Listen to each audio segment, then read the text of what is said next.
hivi kwa nini unakuta mdada anamwacha mwanaume eti kisa hana gari? Wakati baba yako umemwacha kijijini anatembea kwa mguu mpaka ndala zimetoboka. Mpaka kisigino kimechacha.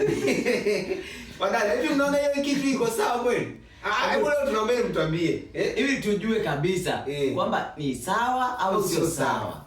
Hebu kakaeni kikao cha mwisho mtuambie, kwa nini mnang'ang'ania wanaume wenye hela, wenye magari wakati baba zenu wapo huko wanalima njugu mawe? Magari wanayaonaga kwenye magazeti, hata TV yenyewe hamna nyumbani. Ukija unataka ukute ya baridi kwenye friji, wakati kwenu mnapasha nini gongo kwenye nini gongo kwenye masimu Togwa, kuna ile Togwa kwenye sufuria, mbege mbege. Kwani umeacha mbege ya moto, alafu hata uje ukute kitu ya baridi kwenye unataka uje unywe Henken, sije Hennessy. Hebu mkakae mfikirie kama ni sawa au sio sawa. Hebu kaeni kikao cha mwisho, wanaume sisi tunawasubiri. Wanaume tusio na hela tunawasubiri mtuletee majibu. Hiyo ni sawa au haiko sawa? Sawa.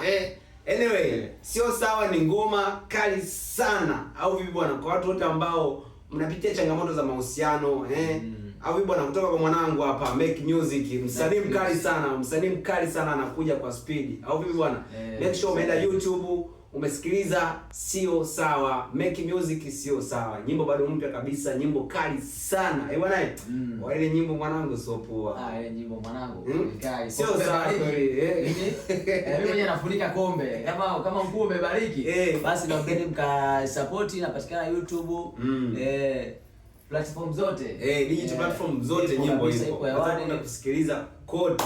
Lakini msisahau kutuambia jamani, mnapongangania vitu vya watu mjini, jamani, baba zenu wanavyo na mnaona ni sawa? Mimi nachanganyikiwa mambo jamani. Mbona nini? Zima kamera.